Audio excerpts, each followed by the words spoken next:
Welcome to the Home Exterior Cleaning Success Formulas podcast. This show is for pressure washing, window cleaning, paver sealing, roof cleaning, and pretty much any home exterior service business owner who wants to grow smarter and scale faster.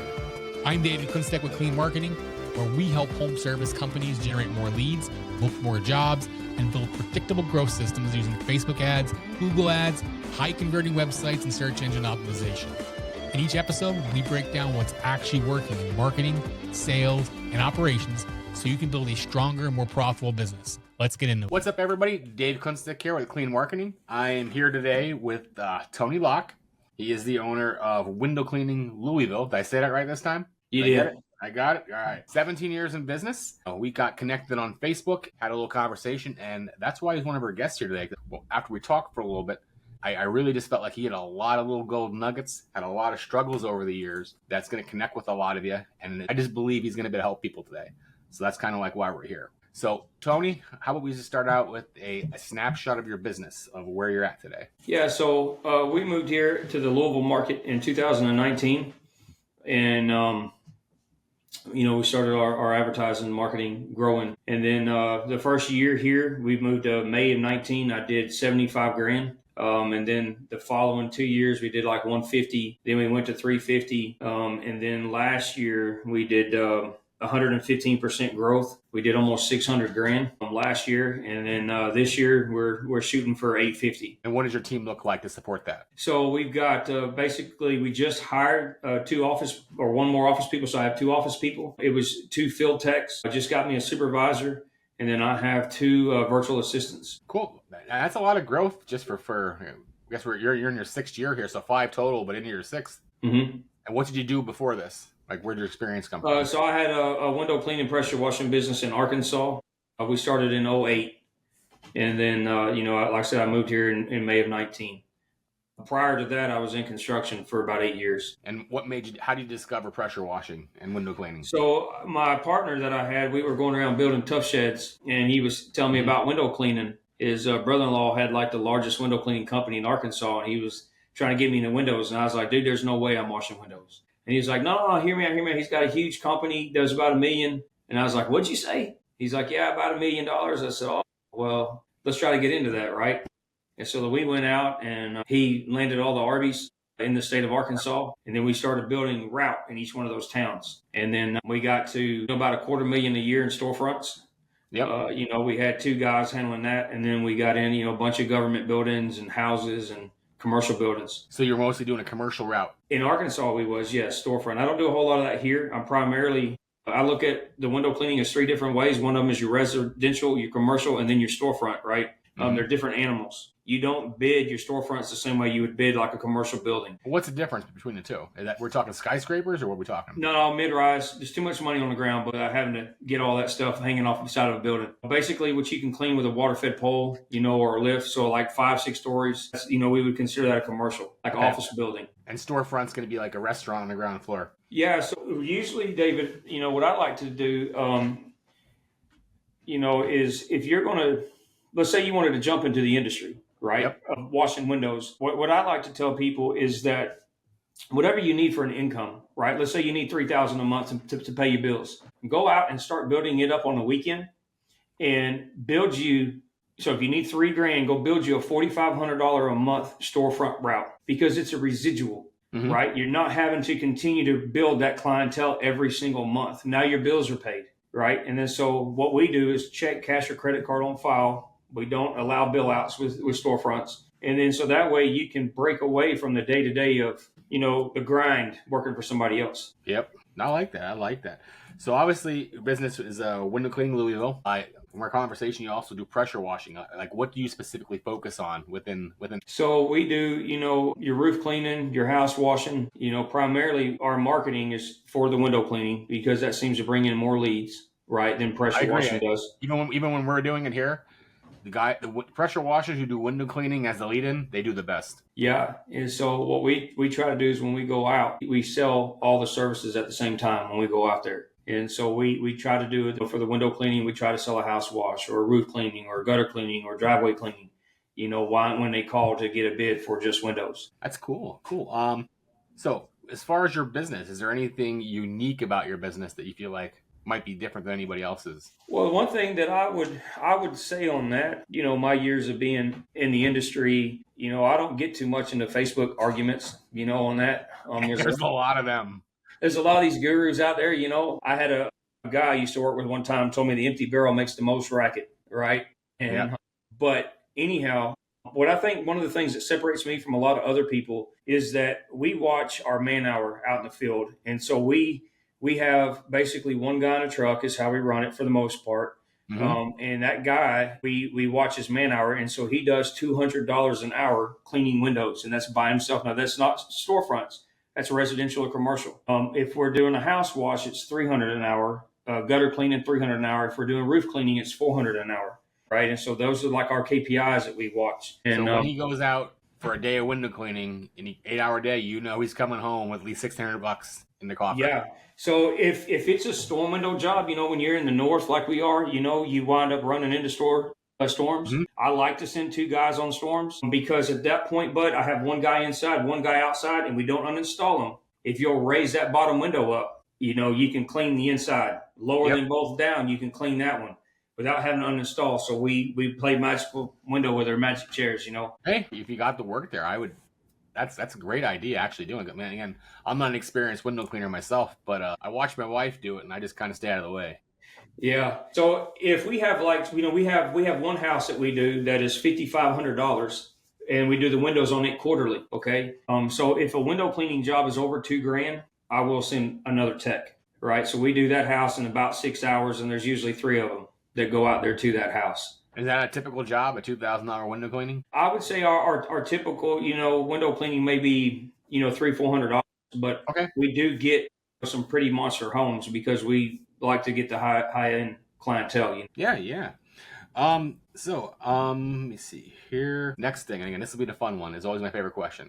How about we go with the story of how you started your business? Yeah. So, I have always been poor my entire life, and my partner that I had at the time, Danny, we both had $400 overdraft protection, right? We had no money, but, we had no money, man.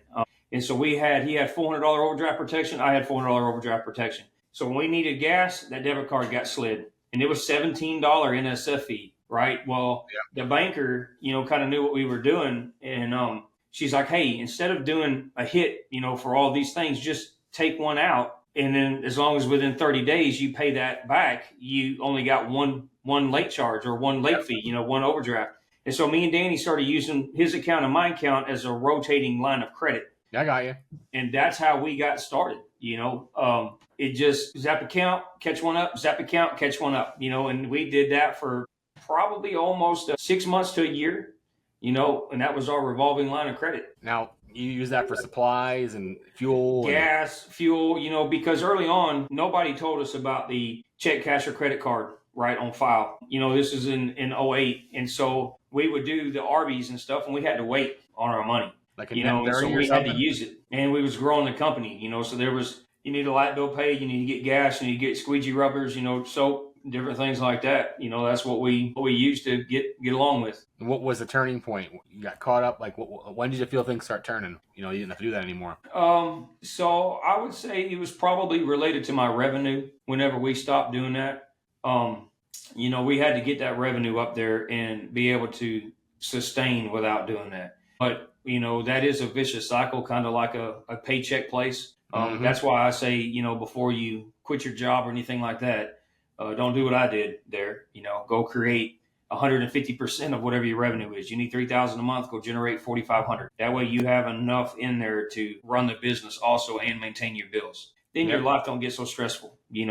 Trying to be an entrepreneur. Cool. So at what stage did you get up to the next level? So obviously, you went from 2 years, again, struggling to getting. Yeah, I would say probably within 2 years, we was close to about $250,000 a year in storefront route.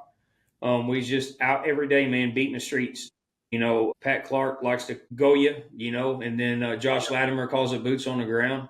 And so we was out rain or shine, man, 5 days a week, beating the streets, just selling, cleaning and selling, cleaning and selling. Now, selling, were these inbound appointments? You were door knocking? Like, what were you doing? In and out of storefronts, bud. In and out of storefronts. And then, we got shirts, and then the people would stop and be like, we did those light green shirts or neon orange shirts with our name on the back. They would stop us while we were cleaning, hey, can you clean the windows on my house? Right. And so then it went from there. And then, we started, property managers started getting noticed from there, and it just grew. So you had a lot of organic growth. It wasn't necessarily digital. It was a lot of organic, but we didn't have a website. It was a couple of years before I started getting yard signs and banners, right? I like to go to signsonthecheap.com to get them. You can get a pretty good deal on them. But that was a couple of years down the road before we even started doing any of that. We did go to Vistaprint and get some real cheap business cards. Yep. To where we could write our name and the pricing of the store. I remember they were like, you had 1,000 for like $14 back in the day. Yeah. Yeah. Yeah. They was just plain, man. No, it wasn't no fancy nothing. It was just a white card, blue lettering, pro window cleaning, your quote, and then the name, with a phone number on it. So your quotes were as simple as being on the back of a business card. That's it, buddy. And so I would walk in there. And, man, at the time I had 5 kids. I got 8 now. But at the time I had 5 kids, and nobody was coming to rescue me, I know that feeling, man. I know that. And so it was, me and Danny just beat the streets, man. And we went out every day, like I said, Monday through Friday. And it was how many could I get done in a day? So I would go in there. Hey, you got a window cleaner? No. Here's your card. You got a window cleaner? Yes. What is it about them that you don't like? If there was something you could change with your current provider, what would that be? And then, some of them was, well, they're inconsistent, or they, got a foul mouth, fill in the blank. Oh, well, that's what we don't do, right? We are consistent, right? We have you on a calendar, on a schedule. We don't cuss, all that stuff. And so I tried to take whatever their pain point was to their current provider and tell them, this is why we're different.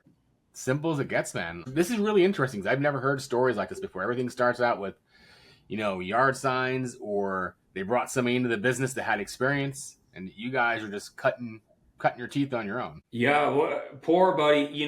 When you got money, you can pay for help. When you ain't got no money, you are the help. And if you think back in 2008, man, YouTube wasn't a thing then.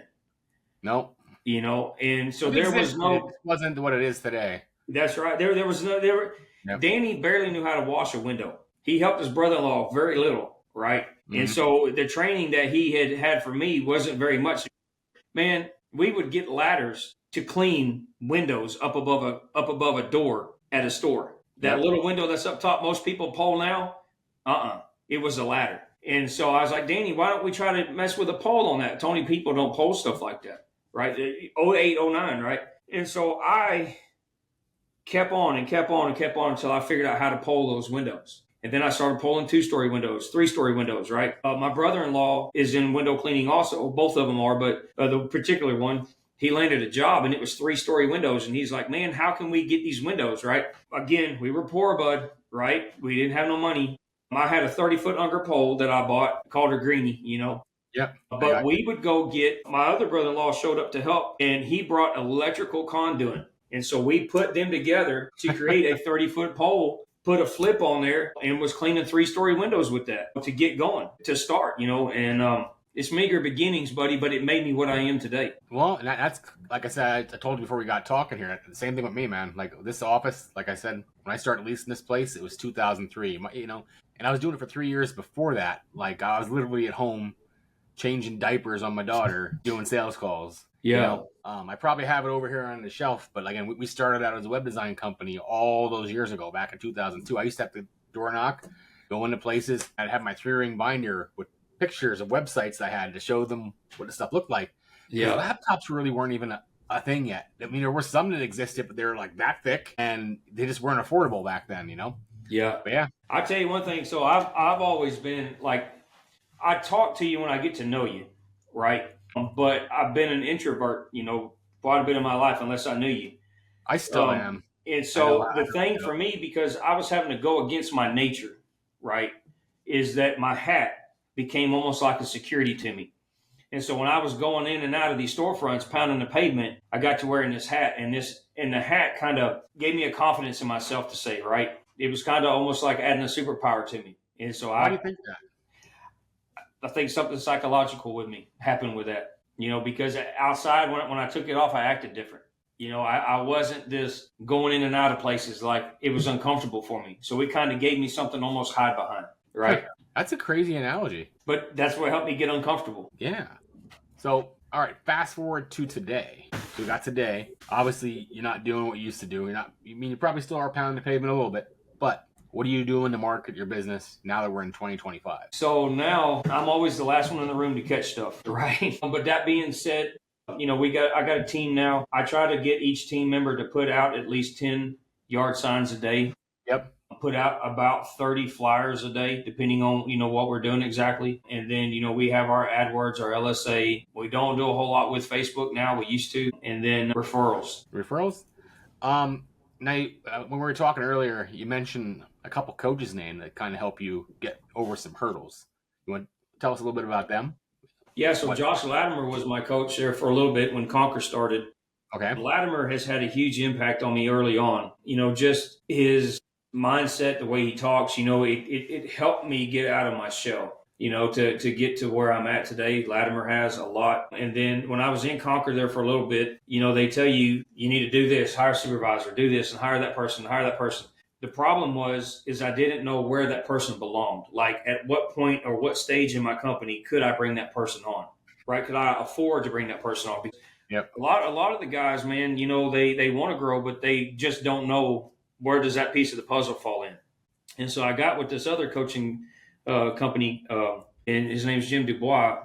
And what I liked about his program was that it told me at this dollar amount, bring in this person, this dollar amount, bring in that person. Right. And so I was able to actually start making my pieces of my puzzle come together. Right. I'm not a guy that's going to sit and read instructions. Right. If I'm going to put a puzzle together, put the board up against the wall, the picture of it, and I'll put the thing together that way. Right. That's how I am. So you just ain't drawing it yourself. Yeah. And so that right there, because of that, is why I believe that we had that 115% growth last year. We had less leads in 24 than when we did in 23. But I still grew 115% with less leads, right? And it was because better systems in place and better systems. Better people. Yes, sir. So just share a little bit, like for the viewers here.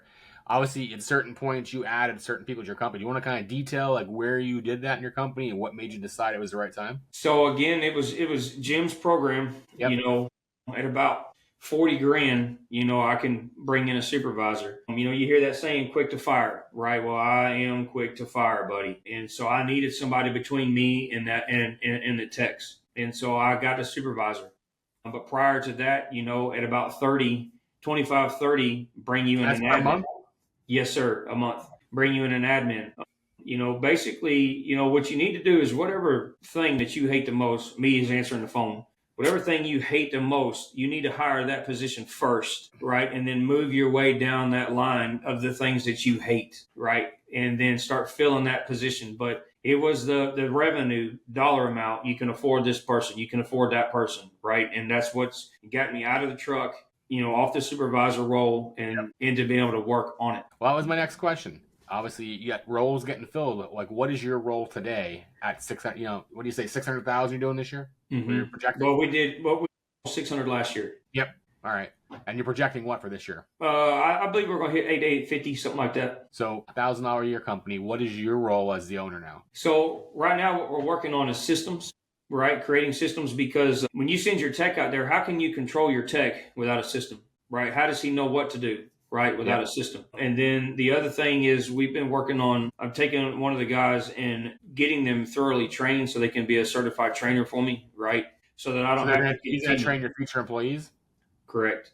Yeah. Because, they need to watch a video to get an understanding, but not every single job is exactly the same. Yep. Right? There are variables. And so that way, when they sit and watch the videos, they can go out in the field, and get their hands on. And so that way, because I've been doing it for 17 years. I have trained a lot of people. I have trained competition. I'm sure you trained some of your competitors at this point. Yeah, I have. And so after a while, buddy, you kind of get tired of training, and that's where most of these guys, they're like, oh, there ain't no good help out there. That's the wrong answer, right? Give me that wand. I'll get back on the truck, right? Well, you're never going to grow that way, right? There's only so many hours in a day. There's only so much you can do in a day, right? You aren't the best window cleaner in the world. You ain't the best pressure washer. It can be taught. right? Yep. But you're never going to grow. And so if you want to own a job, congratulations, right? Be the truck in the truck. If you want to stop from owning a job and have that time with your family, you know, I have 8 kids. My wife homeschools. If you want to have that time with your family and free time to do things, you have to get the hats off your head. You do, man. And I'll tell you too, like, I know we talked about this before, like I have 5 and it's rare I hear about someone that has more than me. But just with the things that I have to do around school activities, you know, I feel like every week somebody's sick. It's just, there's just something going on. Someone need to get picked up. I think I would be fired from any job. Yeah. I ever had. But I'll be honest with you, man. A lot of it, David, you got to have somebody that believes in you, man. You know? And my wife has been my biggest contributor. You know, she believed in me when I didn't believe in myself. And you tell her that, don't you? Oh, I do all the time. But it's very important to be open with them. You know, and I wouldn't be where I'm at today, I believe, if it wasn't for her and her support. You know, because as a business owner, buddy, you don't get to just go home and unplug and that's it. It's not like owning a job, you know, working at a job. You know, there's nights, dude, 1, 2, 3 o'clock in the morning, guess who's up? 5 o'clock in the morning, guess who gets woke back up about work, right? You look at my social media from last night, you'll see I was posting videos last night at about 10:30 p.m. Eastern. Yeah. You know, that's what I went home and I start working on our social media for 2 or 3 hours because I didn't have the time to do it here. Yeah. And so like with her, she homeschools all the kids. That is like 3 full-time jobs. Yeah, dude, she's a superwoman is all I can say, buddy. If it wasn't for her, I wouldn't be where I'm at. Good for you. Good for you. Did you know when you met her, did you know she was that person or did she grow into it with you? No? So, you know, I often call myself white trash. That's how I felt like when I grew up, buddy. You know, I have no GED, no high school education. I was in slow learning disability. When I would get to read and the sentences and stuff would start going like this. Yeah. And so I didn't find out until about 3 years ago that was dyslexic. And so I was just going to say that. Yeah, I wouldn't even read. It ain't that I can't read, but I wouldn't read. Even like today, you know, if people sends me a text and it's a paragraph, homie, I ain't reading that. You know, I am not reading that. And so I had no GED, no high school education, dropped out. 7th grade was my last grade completed. McDonald's was my first job I ever had at 15 years old, you know, and I lied on my application to get a job there. Then I went to work at a restaurant. Then I went to work doing ground maintenance at a trailer park, you know, in Lake Wales, Florida. And then from there, I got into construction, from construction into window cleaning. When I met my wife, I just got into construction. I wasn't really that interested in her, bud, you know, and she said she thought I was kind of cute. You know, so I guess that's a good thing. But as long as she's working in construction in Florida, and her and her grandma, so there was like five of us renting a house together. We would go over there for the week, rent a house in Bradenton, and then go back to where the town we lived in. Well, I was working for her uncle, and so they came and cleaned the house, and she brought me a glass of tea. And something about that to me, like it showed like almost like a servant's heart to me, right? And so it kind of went from there, you know, from that moment. You know, we went and watched A Perfect Storm. It was in theaters, you know, if you're old enough to remember that. Oh, I know. I remember exactly that one. Yeah, so we went and watched that. And then, you know, there's a show that came out a couple of years ago, Love Comes Softly. You know, that's what happened. But, you know, I've always been very quiet about my stuff. Like, I had issues. There was a long time before I told her if I didn't feel good or anything like that. And, but just those bedroom talks at night. The kids are wound down. We're in the room, you know, we're talking about the day, talking about events, you know, in life. And it just grew, buddy, just being open with her, you know, that's where we're at. You know, I give a lot of credit to the Lord because that's, you know, without that being there, it probably wouldn't have happened or stayed like it was. Good story for you. Yeah. Yeah. We'll be 24 this year. You're what? Be together 24 years. What are you doing for the 25-year anniversary? I don't know what that's supposed to be, but I know it's something. Yeah, well, you know, I was wanting to take her and go out of the country. I ain't never been, you know, and then about 2 years ago, I was like, man, let's leave. Let's go somewhere. And man, she went and got pregnant, you know, with our 8th kid. So that kind of got put on hold, but we were getting away. You know, I tell you one thing, man, you know, Latimer talks about this, and you know, when you win, right, your biggest month that you've ever had, you ran the most because like me and another guy, my lead tech last year did $10,000 in one day, right? That's big, especially for 2 guys. That's the 3rd time in my career that I've done that, right? But we celebrated. right? When I had my biggest week, right? We celebrated, as a family, when we get things that, like when I landed that house, I mentioned to you earlier that we clean the windows on quarterly. It's got 1,500 cut-ups, right? It's $5,500. We clean that house quarterly, right? We celebrated, right? That's Celebrate those 22,000 wins. a year on one You got to job. celebrate those wins. Yeah, and they came off LSA lead. I tried to pick that house up. I put flyers and yard signs.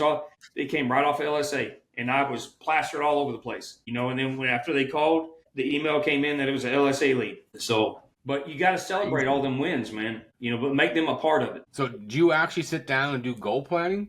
Decide this is what I'm going after, so you know what you're working towards? What I like to do personally is toward the end of the year, I kind of start reflecting what my year looked like and then what I think I can do the next year. And then I sit and talk about it with my wife, what I think I can do, what I'd like to do. And then we write it down. So my bathroom in my mirror, it has what my revenue is that I want to hit this year, right? And then I put some of my personal goals on here, right, of things that I would like to achieve personally, right? So that way it's in front of me every night when I brush my teeth and every morning when I brush my teeth. It's right there in front of me. That's pretty cool. You hear people talk about saying do that, but not many people do it. Like I mean, I'm guilty. I used to do a vision board. Mm-hmm. There's the things I want, and but you're a little younger than me. But I'll tell you, once you start closing on 50, man, having stuff doesn't mean as much as it used to. Getting sports cars, it just doesn't. My passion has always been exotic animals. That's always been my passion since I was real young, man. And me and my wife, at the trailer park I mentioned a moment ago, we lived in. We was walking around holding hands 10, 11 o'clock at night, and I'm like, I'm going to own an anteater. I'm going to own a skunk. I'm going to own a possum. I'm going to own this and that. And so, a few months later, I got me a skunk, and then I got me a small spotted genet. And then I recently, a couple years ago, I had me some otters. And fennec foxes and kangaroo and capybara and Patagonian cavies, right? Been my passion. Right. And so my window cleaning business was able to afford that. My otters cost me $10,000 a piece. I would have never made that working somewhere else. No. I'll tell you, my business coach, I seen him 2 or 3 days ago. I recognized him in his backyard just talking on this thing. And then I see a peacock walk behind him. I'm like, what the hell is that? Yeah. It's peacocks. My otters were the Asian small clawed otters. They're the smallest otters in the world. And so I would let people come hang out with them. We charged, I think it was $150. You come in about an hour, and it was a 3-person minimum. Yep. And then I let people come swim with them. And so I would make some weekends $2,500 a weekend on just a Saturday alone now, letting them come swim with my otters. That is crazy. Who would have thought? Yeah. Well, I got a few buddies that, that's what they do for a living. So that's always been my passion, but this has been my fuel to get there. Yeah. Right. I can see that. So moving on from there, obviously we talked about where your leads come from, how you kind of have your business structured. So when a new lead comes in, like what is your estimating process? Like what do you do? So what I like to do, we tried to do a little bit of over the phone here a few months, since we're still early in the season. I've tried it before. It doesn't work very well, right? Some people have good success with it. It has not been for me. But typically what I like to do is schedule a time to be able to go out there, and then the person answering the phone takes the detailed information. So if they call just for window cleaning, right, because we are a window cleaning company, they'll put their notes in there. She wants outside only or inside and out. And then when I go out there, I knock on the door, right? So basically what I like to tell people, I had a sales guy last year. You've got 10 seconds when they answer that door. You got 10 seconds to make them laugh. Start counting in your head. Crack a joke. Right? Because here you are at their house. They don't know who you are. They don't really know you. They invited you for a quote, but they don't know you, right? So you got to break the ice. Now, I am one of the highest people in my area, right? And so this is what I do, right? So that being said, I take a couple of steps back, never eye to eye. You want to be looking up to them, right? Give them some space to walk out. And then from there, I just introduce myself, what I'm there for, and then I walk around and I bid every service that we offer. And then from that, I put it in packages and then always start at the highest package first, right? Psychological. Yep. Back that down to what they asked for plus one more service. And so like for us, we are $10 outside only on a window cleaning. You remove the screens, $15 inside and out. We'll clean the screens and, wash the windows. But I have $150 window cleaning minimum, And that's an outside only, $250 minimum inside and out, right? And so, but I have a $450 job minimum. And so you need to add gutter cleaning, roof cleaning, house. Well, I don't care. You need to add another service to equal that $450 minimum. And how do people usually respond to that? Well, typically when I first started it, I had some issues with it. But yeah, I think kind of like your law of attraction happens, right? Because as you start advertising that. So we're here at about halftime. We're going to take a quick break so you know how we help business owners just like you. Here at Clean Marketing, we specialize in helping home exterior cleaning companies. That is our core focus. So pressure washing, window cleaning, roof washing, paver sealing, and more. We build marketing systems that actually produce consistent leads and book jobs. We do that through Facebook ads, Google ads, search engine optimization, and high converting websites, which are all tied together with proper tracking and follow-up, so you're not just getting leads, you're getting customers. If you're tired of guessing with your marketing and want a predictable growth engine for your business, head over to cleanmarketing.net and book a strategy call with me personally. That's cleanmarketing.net. Now let's get back into the episode. Well, you're not really advertising, but moving that way, those kind of people start coming to you, right? And you're actually your avatar customer, they understand, right? The people you think is your avatar, those are usually the ones that you go out to give a quote and they start complaining about pricing. Typically, those are the people you need to run from anyhow. If they're going to gripe about the dollar amount, typically those are the ones that are going to be very picky. Dude, we deal with that here too.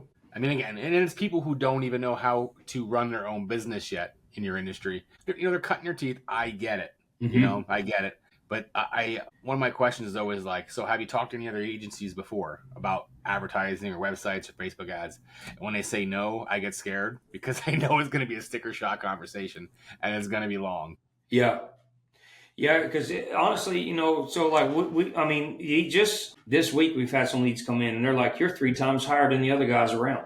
And I get it. You know what I'm saying? But typically, these guys talk about these $99 guys all the time, but yep, you need to bring value to the table, right? Do you have insurance, right? What separates you from the other guys, right? What are you doing that they're not, right? To justify your pricing. But we were doing, we tried some online bids, not so much, it didn't work as well for us. So we're going back out this year.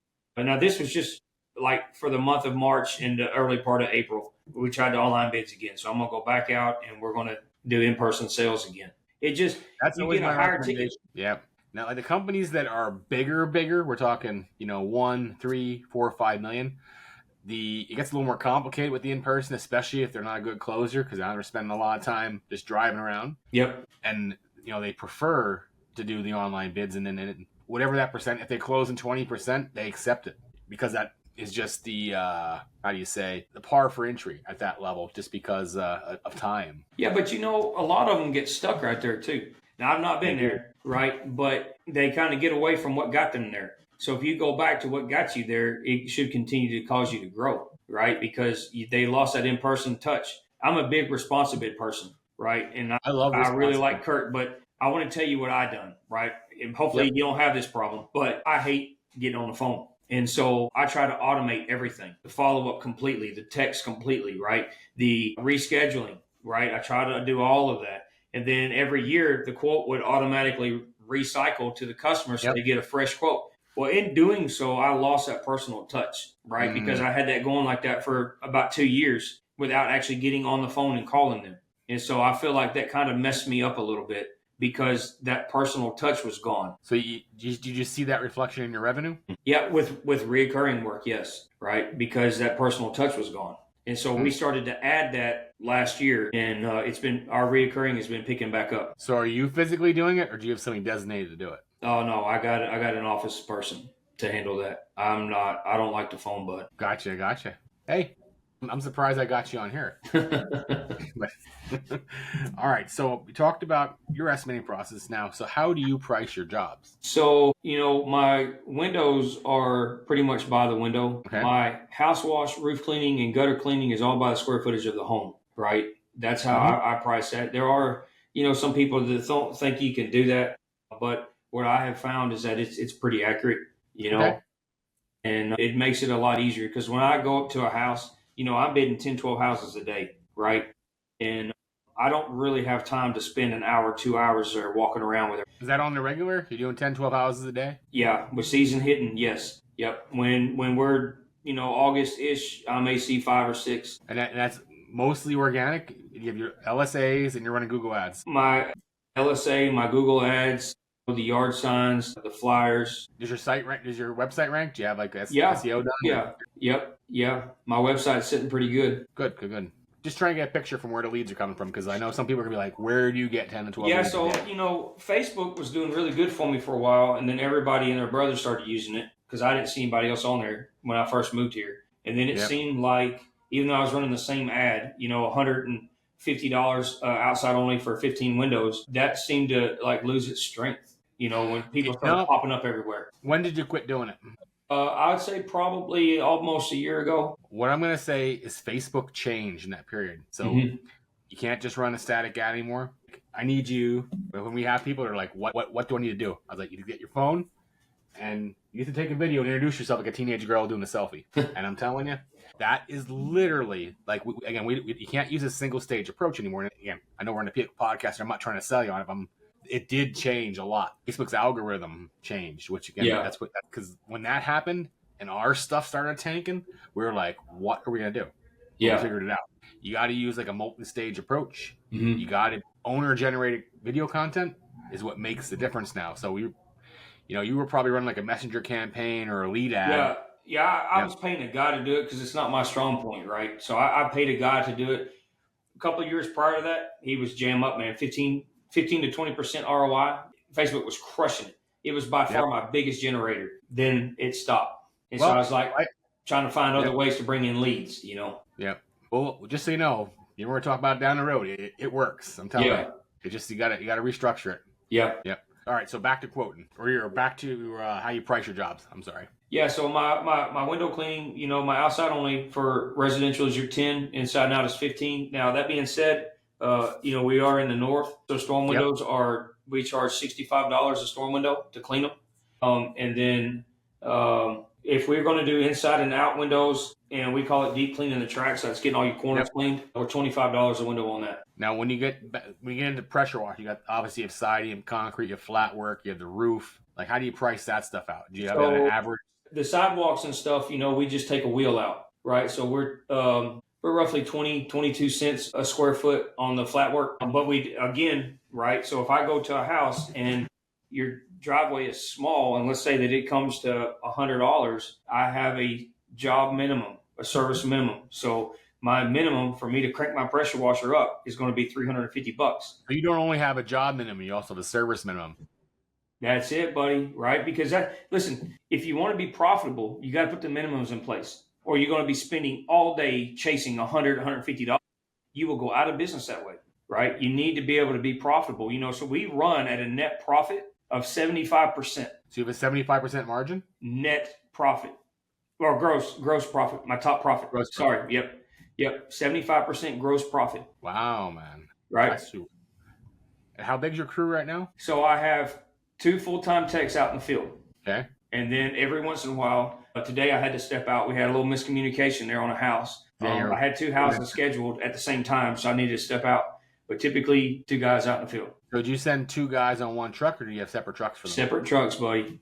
I'm one guy, $200 an hour. Less it depends on what it is, right? So if we're doing a storm window job, then I like to put 2 guys on that because we don't take them apart, right? We just rotate the windows. If it's just regular window cleaning, if it's over $2,000, I will put 2 guys on it on residential, a single job. But typically, a guy can run $2,000-$3,000 a day by himself. My lead tech last year had several days he ran $5,000-$6,000 in a day by himself. Cool. All right, so next piece is I want you to talk about your 2 favorite jobs you ever did. It could be the biggest, could be the most expansive. Which ones stick in your head as the ones you remember and you love doing? So one of them, you're younger and full of testosterone.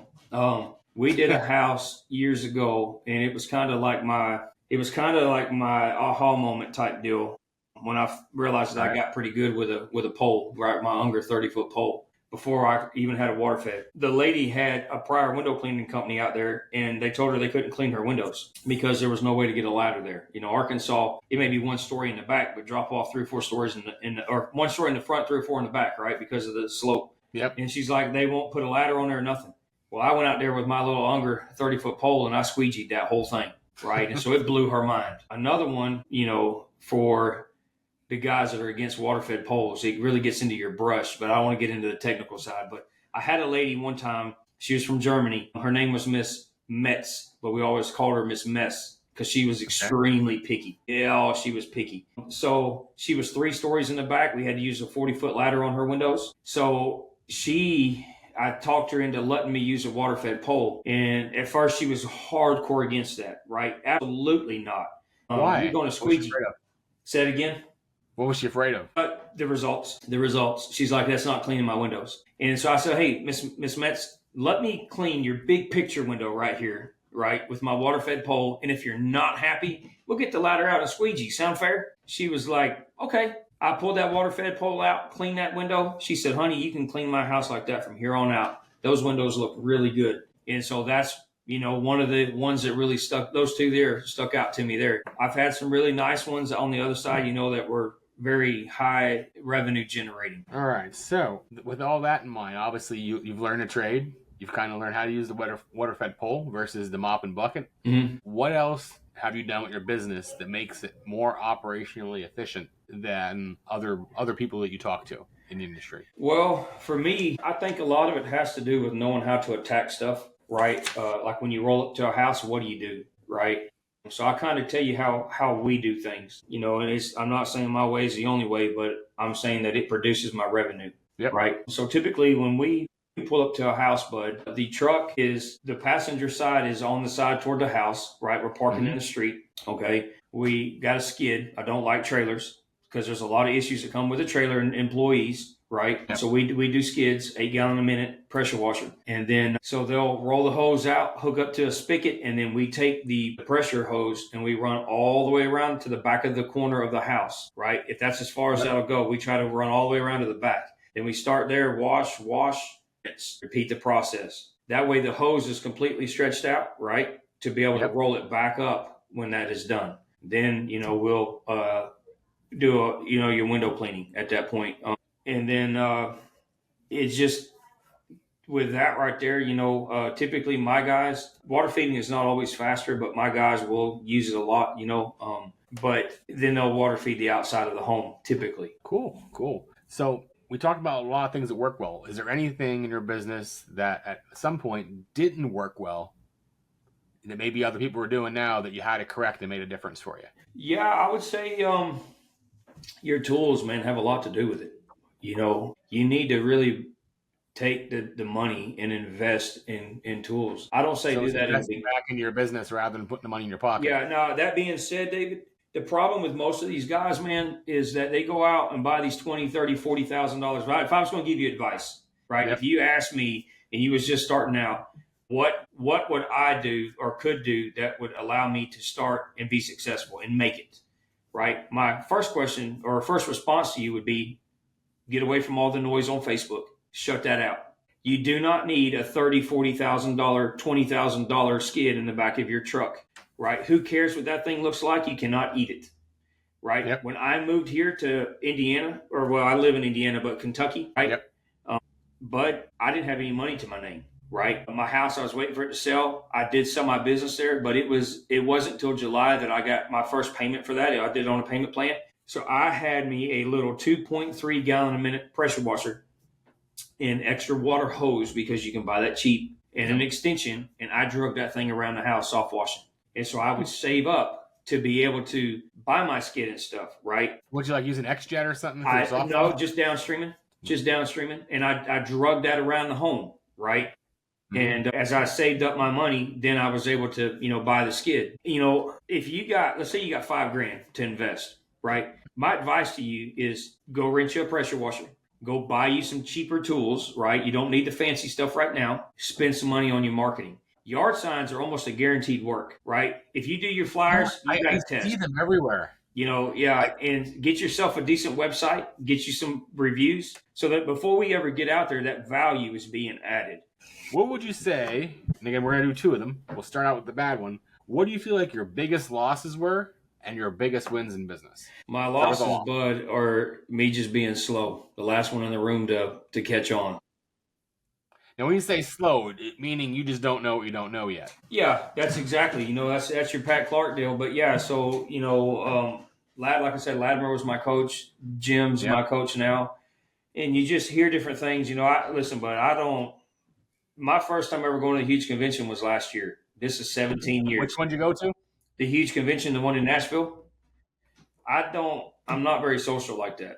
But I was like, if I'm going to grow, I got to get uncomfortable. Yep. Right. And so, but you hear all these things about systems and these other things, and it takes me a while, man. It doesn't just click in my head. I hear it and I'm like, cool. And then it takes a while before it's like, so for instance, last year, I think it was early last year, I had a technician that was out in the field and we had an issue. And, I was like, dude, I can't hack this anymore, man. I am sick and tired, right? I am done. And so I come in the office and I'm talking to my admin, and he's like, there's a system for that in the portal, right? From the program that we use for coaching. I said, really? He said, yeah, it's in there. It's already printed out. We just got to put our name on there and boom, it's done, right? I've been paying for this program, man, for like 7 months prior to that. What program is that?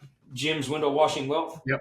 I had it for about... I've seen his ads. I've seen ads for him. I've had it for about 7 months and never even messed with it, right? That's what I'm talking about, the last guy in the room. And so the problem arose, and I was like, well, let's print that out. So he printed it out, and I'm like, oh, well, let's tweak that to what we want, right? And then boom. And so then things started just changing from there, right? The other thing is, one of the things that I like to pay a performance pay, and that's getting very popular. Get away from that hourly if you do hourly, right? But the problem with hourly is you will maintain your B's and C's with that. So I like to do a performance pay, but I only pay out 15%. That's for tech. I got basically this year I did 5 stages of a tech. So your stage 1 and stage 2 are 15%. Your stage 3 and 4 come up to 18%, and your stage 5, which is a replica of me being out in the field, will get 21%. But they all have a base. Right. So my base goes 8, 10, and 12, but then it's a sliding scale. They can get up to 15, 18, and 21. And so here's how this breaks out. I give 2% to keep your 200 man hour. I give 1% if I see 10 yard signs. Now, you got to get pictures. I see 10 yard signs come in from you, right, that week. You got to do your 5 rounds, right? And then you got to keep your truck clean. Right. So all of these KPIs that I'm asking from my technicians, whatever your pain points are that they're not willing to do or don't want to do, tie that into that performance. Give them a base and then tie the rest of it into it to get the outcome that you want. We do the same thing here. Yeah. And I got next door, I have 4 people, but they're KPIs and it's simple stuff. Yeah. But it's just the stuff that requires consistency and a little dedication. Yeah. The things that make a big difference so I don't have to worry about it. Yeah, it's amazing the results you'll get when you tie it in. So the year before last, man, I had 300 yard signs I could not get my techs to put out. Dude, and I had them yard signs almost all year. And I was getting as red as my shirt right here, right? How many times I told you to do that? And so I was like, man, I'm fed up with this. Well, when money starts talking, people start listening. And so I was like, we're fixing to change the pay structure, right? And the guy was inconsistent with it. But then it wasn't very long from that year to the following year. When the year flipped over and that was kind of the thing, then things started happening. So and now we're getting out. Go ahead. Are you paying them just for planting them in the ground, or are you paying them when the calls come in from them? No, they got to plant them in the ground and take a picture. I want accountability. And so now, I've got 600 yard signs in there that'll be put out this month with my team now that I have, right? So we do that. I do 6,000 flyers a month, right? 2,000 a week per the 3 that are putting them out. Wow. The incentive actually makes a big difference for you. Yeah, it does. You either got to go all in, bud, or sit at home. I agree. All right. So we're closing in on an hour here. And this is kind of right about where I like to cut them off because it's hard to get people to listen to an hour of anything to begin with. But I appreciate you've been very engaging. I think you dropped a ton of nuggets here. All these little things that people overlook. The only thing I put a note here to touch on is you keep talking about one of your coaches, Pat. If you want to give a little bit on him. Pat Clark? Yep. So if you've been in the industry any length of time, you should know this fella right here. I know who he is myself. Yeah. So Pat Clark came to me. It's been a couple of years ago, but we went out to our house, and I'm sure everybody that watches this is going to tell you can't get that in my market, right? You've probably heard the same thing in your market. That's a load of nonsense. The problem is you have no value. You've not added value to that customer, right?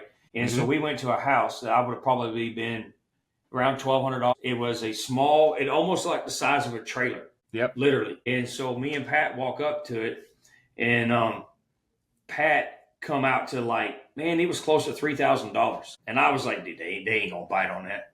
They ain't gonna bite on that.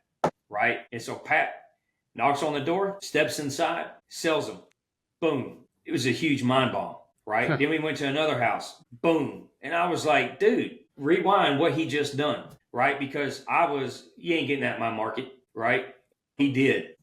And it gets into your self-limited beliefs, whether you think you can or you think you can't, right? And have you ever heard of Bobby Walker? He talked about that before. Whether you think you can or you think you can't, you're right. And so that was my self-limited belief there. And when Pat came and showed me that it can be done even in my area, guess what? It was done, right? And so just by implementing, and then he preached to me about systems. So prior to, my average ticket was like $400, okay? By him coming in and showing me there's a couple of things that we tweaked off season, we are at 9 average ticket. When we hit our season, the peak of our season, we're about 1,500 average ticket. Wow. And that, just those little tweaks you got from people along the way when you're paying attention. And Josh Latimer, a lot of people know him as well. They talk about demand pricing. So when that season is at its crest, right? Yep. Pricing needs to follow that season, right?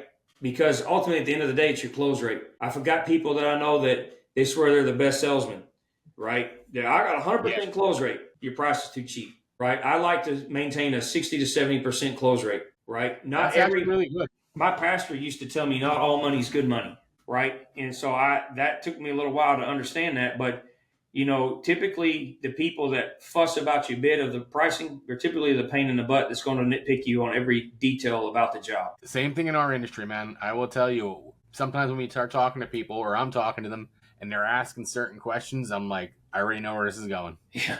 Yep, it's happening. Yep. Yeah. After a little while, you knock on the door and the customer comes within typically, 20 seconds. I kind of got a good feel. Is pricing going to be an objective here? And then if it is, you can talk to them about the value that you bring, see if they take it. If not, you got to not be afraid to walk away. My brother-in-law told me this one time, and it was a mind bomb to me. And this was me and him went out, I'd say probably 2012. We had gotten a house, and the company called and said, hey, I need you to get $20,000. It was like Thursday. I need you to get $20,000 or $2,000 by Monday. And I was like, $2,000 by Monday? Ain't no way that's going to happen. Like, how could that ever happen? Right? And so going back, I know we're closing on our time, but when me and Danny started, $50 a day was good money. And $50 a day was good money, bud. Then it was $100 a day, right? Mind bomb after mind bomb. Well, me and my brother-in-law, when I told him that, he said, Tony, I'll work with you, and I won't charge you nothing. We went out and did $1,000 in one day in storefronts. Now, I'm talking $5, $15 storefronts. I'm not talking $50, $60 storefronts, right? And then we did have a couple of decent ones, but most of them were small $25 jobs. We ran $1,000. That was mind blowing. That was like a big boom. And I was like, well, if it can be done once, it can be done again. And then we went back out, boom, right? And then there was my $2,000 for my house to move into, right? There you go, man. That's crazy. So last question, and this is going to be kind of on you. I mean, you got a little sentimental with us. You told us some stories, told us how you would start your business. But if you were going to give some solid parting advice for people coming in the industry or people who are struggling, what would you say to these prospective? Most of the people that I mentor myself, how I like to preach it is you need to find what your revenue is. So let's say that you need $3,000 a month to pay your bills, right? Being self-employed, there's a lot of ups and downs, right? I agree. Yeah. And so my advice is go out, try to get you some reoccurring work. If you're a pressure washer, go to your stores, go to your restaurants, right? Your gas stations, dumpster areas, seating area, right? Get that on a reoccurring revenue, right? Window cleaning, right? Go build that up. So if you're $3,000 a month to pay your bills, go do time and a half. So get $4,500, right? In reoccurring revenue. And the reason I tell you that is because if you don't do that, you will constantly have to replace that revenue every single month, right? Which is going to get costly. But if you do it in reoccurring storefronts, right, things like that, banks, that way you can create a level base there that your bills are always covered, right? And then that'll give you a good foundation to get started with, right? That way, the saying, if mama ain't happy, right, nobody's happy. Right. So put that base in there to get started. Once you get that revenue there, go out on the weekends and the evenings, build that foundation right there. Once that foundation is built and you want to quit your job, now you got the income, right? And then just start growing from there, but that way at least your bills are done and you're able to get started, instead of just what do jumping you in. think the time frame that process takes again to replace $3,000 a month with $36,000 a year income? So my guy can go out and sell. He's had $800 days that he's went out and sold storefronts, and then he's had days that he's struck out. But I would say on average, I would expect a $600+ a week, right? Selling. There are things that you can do that we do, that we to be able to speed that process up. So if you go out and you beat the streets like I did in the beginning, and you're in and out of stores all day long, every day, right? You ain't got time for that, right? Especially when you're trying to keep your job and do that. So one of the things that we do is we hire a virtual assistant. Our virtual assistant makes the phone calls and quotes the jobs for us for storefronts. They can call a whole lot more than you can get in and out of in a day. And you can get a virtual assistant for $3 to $5 an hour. Right. So they just call and like preemptively, or are these on inbound leads? No, they're cold calling. They're cold calling. They are picking dial for dollars, right? They're picking that phone up and they're calling the storefronts. And how did you train these people to do that, or do they come So out? basically, you just need to get you some scripts, right? So you can get them, get you a virtual assistant. The Philippines, that's good money to them over there. And then get you some scripts, right? Hey, my name is Tony. I'm with Window Cleaning Louisville. I was reaching out to you today to see if you'd like to get your windows cleaned, right, on a maintenance program. Do you currently have a window cleaner? You do. Okay. So if there was something about them that you would like to change, are they inconsistent, right? Do they show up and have an attitude, right? Have they fill in the blank, right? Just pain points, right? And then explain what you do different than that current provider does. When I was early on, I would go and give free window cleanings. If you had a current provider, I would look up there, we called it chalk in the industry, when the soap is dried on the glass. I would wash the entire thing for free just to show them the difference between me and the other guy. And I picked up storefronts like that all the time, because the other guy was doing a terrible job. And then I tell everybody there's two ways to base your business. You can do a McDonald's, right, where you run on volume, or you can do it in a Chick-fil-A where you run on quantity or quality, right? Yeah. It's however you want to do it. Right. But in the beginning, you could build that up first and then filter out the non-paying and start scaling to the higher side of things. I honestly, man, I wish you had mentioned that sooner, because I think we could have talked for 10 minutes about doing that. We can always grab another time.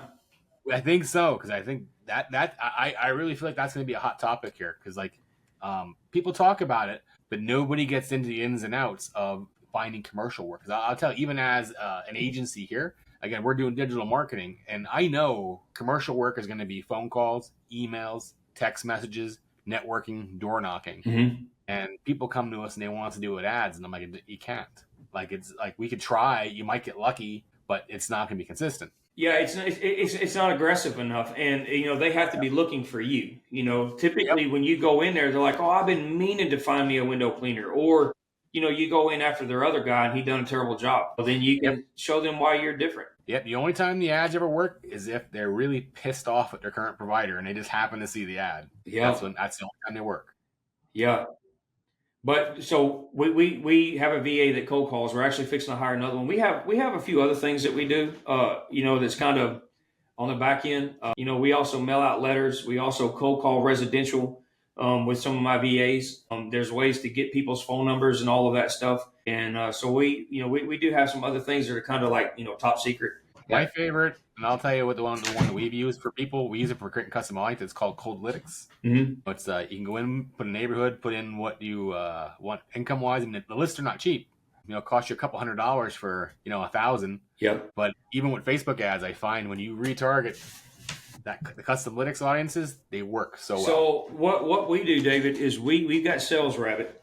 All right, And I've heard of that one. My advice to you, It kind of depends on your money, right? It kind of depends on your money, because when you get in this industry, you got to have people that have got disposable money, disposable income, right? You can't just go grab somebody that works at Walmart. They're not going to pay for you. No, because it is a luxury service. Yep. And so you can take Sales Rabbit. That's what we use. Yep. In Sales Rabbit, you tell it basically what this person looks like, right? And it will tell you the neighborhoods. It will rate them. It will rate the house, right? Just because they live in a nice home don't mean they got money, right? And it will tell you where they're at based on that. It gives them a score, right? Yep. And then you can take that and even get their name, right? And then we turn around and we white page their name, right? And then we also got the square footage of the home, right? Mm-hmm. And roughly every 1,000 square foot has 10 windows, roughly, right? It does vary, but we take that with the square footage of the house. We can give a gutter cleaning, a roof cleaning, a house washing, and a rough idea for window cleaning based on the square footage. And my VA will get on the phone and call them. And you don't have to worry about the do not call list, or But we're doing the yellow page or the white pages. white page. Yep. So we don't see none of this do not call, right? Because it's just the white pages. So we'll pull up Angela, Ford. So I guess if they're still in the book, you can do that. Yeah. And then, so we also take and mail letters to that address as well, right? With the price if they don't answer, but you got to hit them multiple times. So, right, we'll do yard signs, phone calls, we'll do flyers, right? Cool. Well, I'll tell you what, man. Thank you so much for coming on. I've even learned some stuff today. I've never heard of Sales Rabbit, so you know what I'm doing when we get off here. I just want to go look at it, get a feel for it. But you dropped a lot of good nuggets here, and I think anybody that listens to this they're going to get something out of it. And just really thank you for coming on. But I think maybe down the line, I definitely want to talk more about this commercial, how you approach that. 'Cause that's always a hot topic. Unless I'm going to be hiring callers here in my office, which we're not planning on it. I can't really help people with commercial, but they're always asking, how do we do that? Yeah, so we actually run even down the middle, 50-50, residential and commercial. The problem is when you get residential, typically pays today. I don't usually allow bill outs. Your commercial, we have some jobs, 60 days. We were doing hospitals that were 90 days, right? And so when you're small, that's very hard because you're in a cash flow purgatory. And so you need a balance in there, right? As you're growing. No, I agree. But cool, man. Hey, just closing out. Thank you so much. So that wraps up this episode of Home Exterior Cleaning Success Formulas. If you got value from today's conversation, make sure you're subscribed and leave a review so more business owners can find the show. And if you're ready to grow your home service business with real marketing systems, including ads, SEO, and a website that actually converts into customers, visit cleanmarketing.net and schedule a strategy call with my team. Thanks for listening, and we'll see you on the next episode.